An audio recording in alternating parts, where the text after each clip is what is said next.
Пред неколку денови Македонија за прв пат во својата историја доби светски шампион во изложба на кучиња во расата шарпланец, а тој е пиревскиот шарпланец Дичо. Разговараме со неговиот собственик Владо Каравиловски. Владо, пред се честитки за ова голема награда од екипата на Инфокомпас. Благодарам. Како се случи Дичо да ја освои оваа титула и како се одвиваше целото првенство? Така, значи учествувавме на светското првенство во Лепциг, Германија, кое што се одржа од 8 до 12 ноември, овој месец значи. Во конкуренција од 27 шарпланинци, во класа на шампиони, го доби првото место и потоа го доби првото место во цела раса, значи првак на раса, најдобро шарпланинец во светот моментално. Како што кажаме, за прв пат Македонија има ваква титула. Прв пат во историјата на Македонија оваа титула добива македонско куче. Колку години е стар? Тој е стар 5,5 години.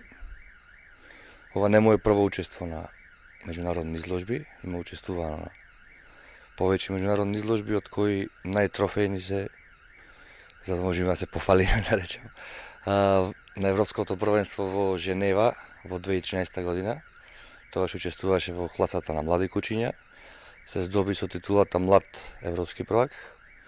На Европското првенство во Брно во Чешка во 2014 година се здоби со титулата европски првак, значи првак на раса во цела Европа, и сега ова веќе е најголемата титула што може да ја освои еден шарпланинец. Колку време го подготвувавте за изложбата и како течат подготовките за едно куче да учествува на таква изложба и да ја добие оваа награда нормално? Дали има посебен начин на исхрана, посебен начин на третман? Значи ова треба да го сватиме како еден вид на спорт. Кучето треба да биде постојано во форма, интензивни подготовки, треба на веќе подготвено куче, бидејќи ова не му е прв пат да го подготвуваме. Треба некаде околу месец и пол до два интензивни подготовки. Што спаѓа во подготовката? Кондициони тренинзи и ринг дресура се вика, тоа како да се покажува кучето, како да биде примерно во рингот. Бидејќи знаеме дека овие кучиња се чувари и не смее да ја покажува неговите чуварски способности.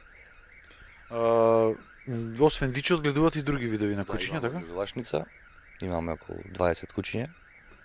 Шарпланинци? Шарпланинци, да. Имаме и друго куче со титула здобија на светското првенство во Милано 2015, Женка, се здоби со титулата млад светски првак. Значи не е само ова титуларно куче, ама ова е најтрофејното. Одгледувањето на кучиња е бизнис? Не, одгледувањето на кучиња е пред се љубов. Значи за бизнис не можеш да гледаш кучиња. Без многу љубов не можеш да се занимаваш со таа работа. Зошто баш ја одбравте да одгледувате расата шарпланинец?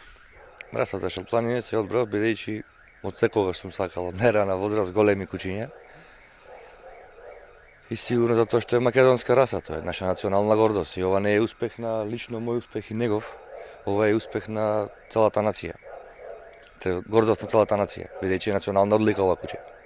Сите околни држави Автохтона македонска раса, по него се карактеризираме, по него треба да не препознаваат во светот. токму така и сите околни држави сакаат да не ја земат оваа автохтона раса. Кој е вашиот став околу тоа? Никој не сака да не ја земи, тие се, да не бидам вулгарен, глупости, дезинформација еде. Значи ова раса ни е заедничка со Србија.